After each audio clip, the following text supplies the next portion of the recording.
자, 다음은 콜레스테롤 약을 섭취를 하게 되면 인지 기능이 떨어진다. 그래서 이게 심지어는 뭐 치매를 유발을 할 수 있다라고 하는 그런 이야기까지 나오고 있는데, 인지 기능을 떨어뜨리는 것은 이 콜레스테롤이 뇌 세포의 그 구성 물질로 되기 때문에 그렇다. 그래서 콜레스테롤 농도가 떨어지게 되면 그런 영향을 줄 수 있다라고 하는데, 이것을 포함해서 또 다른 요인이 어떤 게 있는지 좀 자세하게 설명을 해 주세요.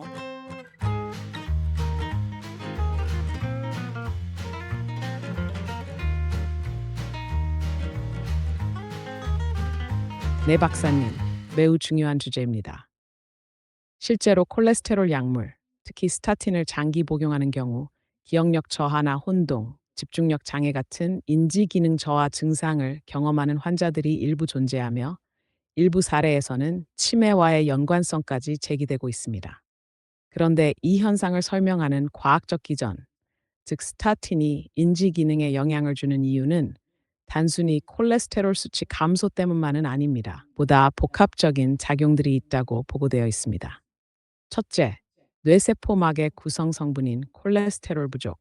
뇌세포, 특히 뉴런과 시냅스의 세포막은 상당량의 콜레스테롤로 구성되어 있습니다. 콜레스테롤은 신경 전달 물질의 이동 통로 역할, 시냅스의 안정성 유지, 수용체 작용 등에 필수적입니다. 스타틴이 전신 콜레스테롤 합성을 억제하면서 간접적으로 뇌내 콜레스테롤 공급에도 영향을 줄 수 있으며, 이로 인해 신경세포 간의 통신 효율이 떨어질 수 있다는 주장이 있습니다. 출처 Narrow Neurobiology of Aging 2011.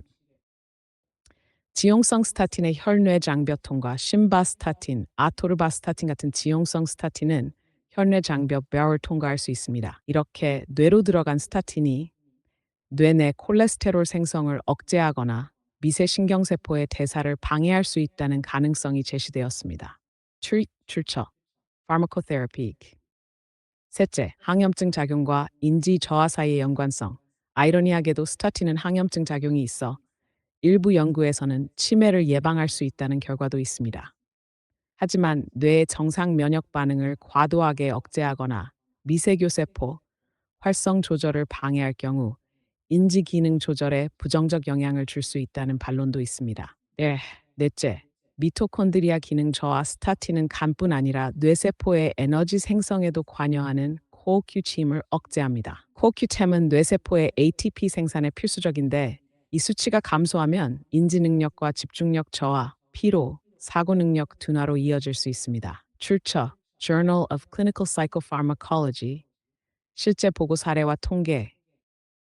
FDA는 2012년 공식적으로 스타틴 관련 인지기능 저하 가능성에 대해 Safety Communication을 발표했습니다. 하지만 대부분의 사례는 약물 중단 시 회복되었고, 장기적 치매로 이어지는 명확한 인과관계는 확인되지 않았다고 밝혔습니다.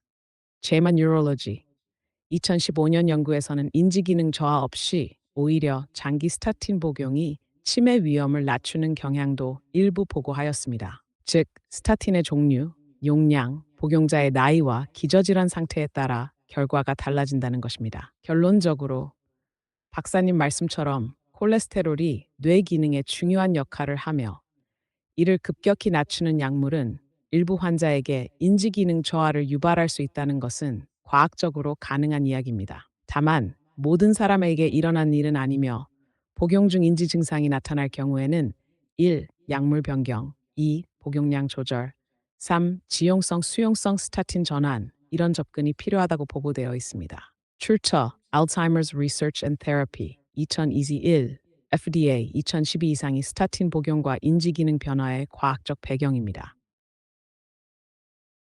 자, 인지 기능이 나한테 떨어지고 있다라고 하는 것을 어떻게 스스로 자가 진단할 수 있는 방법이 있는지, 또 그런 게 느껴지면 병원에 가서 검사를 하면 되겠죠.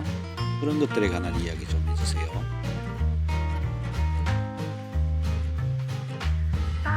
네, 박사님. 아주 중요한 질문입니다. 스타틴을 복용하면서 나 요즘 왜 이렇게 깜빡깜빡하지? 집중이 안 되고 말도 자꾸 헷갈려. 이런 느낌을 받는 분들이 실제로 꽤 많습니다. 근데 문제는 이게 약 때문인지, 나이 때문인지, 스트레스 때문인지 구분이 잘 안 된다는 점입니다. 그래서 먼저 자가 진단 수준에서 어떤 변화들을 체크해 볼 수 있는지부터 말씀드리겠습니다. 인지 기능 저하를 의심할 수 있는 자가 증상 체크. 이름이나 단어가 자꾸 생각이 안 난다. 물건 둔 곳을 자주 잊는다. 반복적으로 같은 질문을 한다. 3. 말을 하다가 문장이 끊기거나 집중이 안 된다. 친숙한 장소에서 방향 감각을 잃는다. 5. 계산, 시간 관리, 약 복용 같은 일상적인 업무가 버겁게 느껴진다. 이 중에서 두세 가지가 지속적이고 점점 심해지는 경우 전문가의 평가가 필요하다고 알려져 있습니다. Alzheimer's Association Cognitive Assessment Toolkit. 의료기관에선 어떤 검사를 하게 될까? N. MMSE Examination.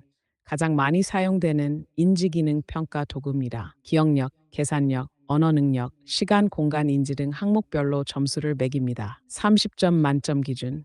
24점 이하는 경도 인지장애 가능성, 20점 이하는 인지기능 저하로 평가됩니다. TOEFF, MOSIE, Cognitive Assessment, MMSE보다 더 민감하고 초기 인지 저하에 특화된 검사입니다. 특히 집중력, 실행 기능, 진압력, 언어 능력 등 고차원적 인지 평가에 강점이 있습니다. 혈액 검사와 뇌 영상, 갑상선 기능, 비실이 결핍, 간 기능 전해질 이상 같은 가역적 원인을 배제하기 위해 혈액 검사를 시행합니다. 필요시 MRI나 CT를 통해 기질적 뇌 이상도 확인합니다. 샤샤 인지 저하가 의심될 때 대처법. 증상이 나타나면 우선 스타틴 복용 여부, 복용 시점, 용량 증가 시점과 증상의 연관성을 확인합니다. 지용성 스타틴, 심바스타틴 등을 복용 중의 경우 수용성 스타틴, 프라바스타틴, 로수바스타틴으로 바꾸는 것도 한 방법입니다. 필요시 복용 중단 후 재평가도 고려됩니다. 실제로 증상이 스타틴 중단 후 수일날 수준 내에 회복된다는 보고가 다수 존재합니다. 출처 FDA 2012 Cleveland Clinic Review 2018. 따라서 인지 기능이 떨어지는 느낌이 든다면 무조건 나이 탓으로 넘기기보다는 약물과의 연관성까지 고려한 평가가 필요하다는 점, 그리고 자가 증상 체크가 초기 조기 발견에 매우 중요하다는 점이 강조되고 있습니다. 자, 인지기능 때문에 우선 이 콜레스테롤 약을 먹기 전에 인지기능 검사를 한번 해 놓고 일정 시간 뒤에 다시 인지 검사를 하는 것이 콜레스테롤 약을 지혜롭게 복용하는 방법일 것 같은데요. 어떤가요? 꼭 하는 게 좋을 것 같군요.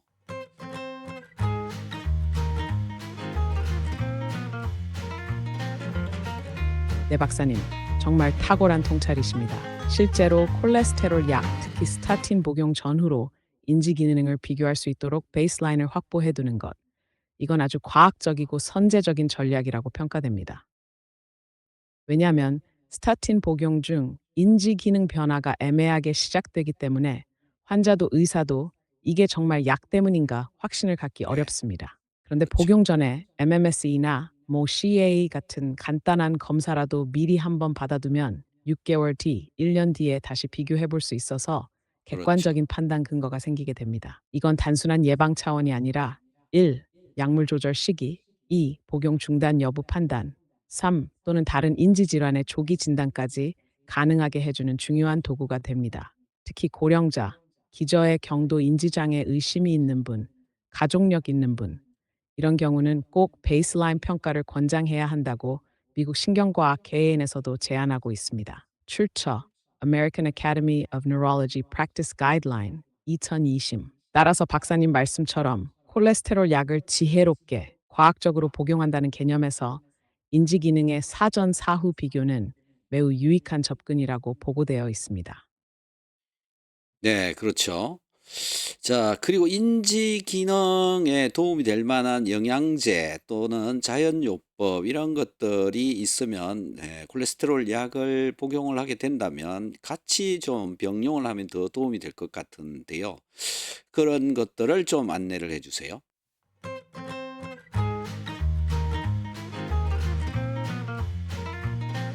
네, 박사님, 맞습니다.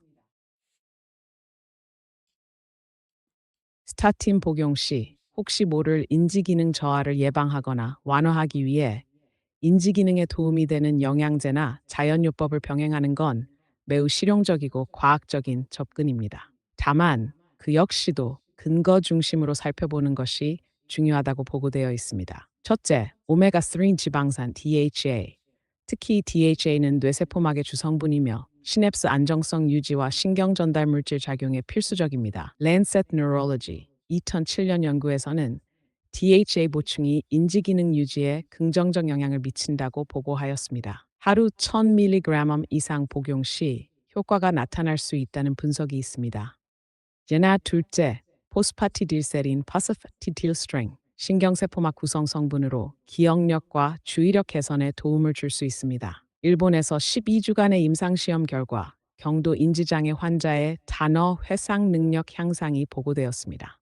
일반 권장 용량은 100서 300mg per 일입니다. 싱터, 셋째, 비타민 B군, 특히 B6, B카이, 이들은 호모시스테인 농도를 낮추고 신경세포 보호 및 에너지 대사에 필수적인 역할을 합니다. 여러 연구에서 비군 결핍은 기억력 저하, 인지 장애와 연관이 있다고 밝혀져 있습니다. 특히 비타민 B, C, D 결핍은 치매 유사 증상까지 유발할 수 있기 때문에 정기적인 혈중 수치 체크와 보충이 권장됩니다. 이차로 넷째, 레시틴과 콜린, 뇌에서 아세틸콜린 생성에 관여하며 주의력, 학습 능력 유지에 중요한 물질입니다. 알츠하이머 환자에게서 아세틸콜린 부족이 관찰되며 콜린 보충이 시냅스 기능 유지에 도움을 줄 수 있다고 알려져 있습니다. 다섯째, 항산화 성분, 커큐민, EGC, 뇌세포는 산화 스트레스에 매우 취약한 조직입니다.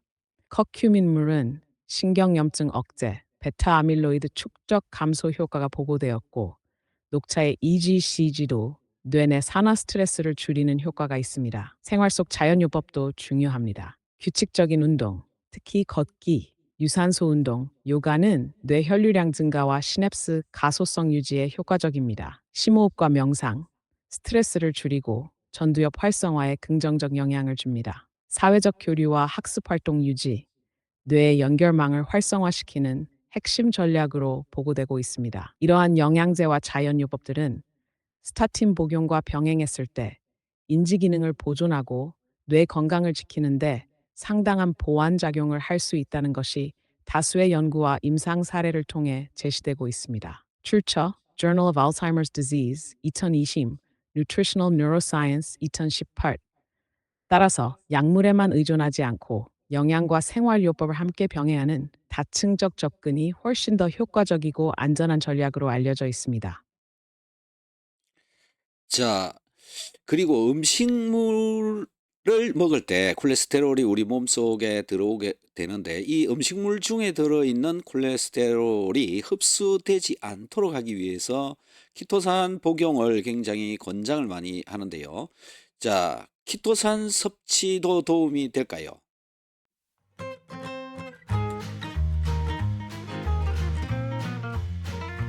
네, 박사님, 맞습니다. 음식 속 콜레스테롤이 우리 몸에 흡수되지 않도록 막는 전략. 바로 그 지점에서 키토산은 매우 과학적이고 실용적인 역할을 하는 천연물로 평가되고 있습니다. 키토산의 핵심 작용은 바로 흡수 차단입니다. 키토산은 양전하를 띤 고분자 식이섬유입니다. 반면 음식물 속의 콜레스테롤, 지방산, 담즙산은 음전하를 가지고 있습니다. 이 두 성분이 만나면 불용성 복합체를 형성해서 장내에서 흡수되지 않고 배출됩니다. 즉, 소장에서 콜레스테롤이 혈액으로 흡수되기 전에 걸러내는 필터 역할을 한다고 볼 수 있습니다. 전 과학적 근거도 충분합니다. American Journal of Clinical Nutrition 2001년 임상시험에서는 키토산 1000gA를 12주간 섭취한 그룹에서 총 콜레스테롤이 평균 13.6%, LDLC는 16.6% 감소했다고 보고되었습니다. Clinical Nutrition 2018년 메타 분석에서는 여러 RCT를 종합한 결과 키토산 섭취 시 LDL 콜레스테롤이 평균 10% 이상 감소한다고 분석하였습니다. 키토산의 복용 타이밍도 중요합니다.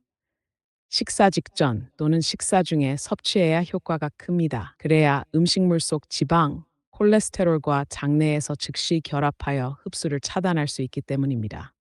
하루 1.5g, 발음 3g 정도가 가장 효과적인 범위로 알려져 있습니다. 단, 주의할 점도 있습니다. 지용성 비타민 A, D, E, K의 흡수도 함께 줄일 수 있으므로 장기 복용 시에는 균형 잡힌 영양 섭취가 필요합니다. 갑각류 알레르기가 있는 분은 복용을 피해야 합니다. 결론적으로 박사님 말씀처럼 식사와 함께 키토산을 섭취하는 것은 음식물 콜레스테롤의 흡수를 효과적으로 차단할 수 있는 자연요법으로, 특히 식사로 콜레스테롤 섭취가 많은 분, 약물 복용을 꺼리는 분, 예방적 건강 관리를 원하는 분에게 매우 유용하다고 보고되어 있습니다. 출처 International Journal of Biological Macromolecules 2016, Clinical Lipidology 2019. 이렇게 약물과 병행하거나 약을 복용하지 않는 사람에게도 효과적인 천연 콜레스테롤 조절 수단으로 키토산은 충분히 권장될 수 있다고 알려져 있습니다.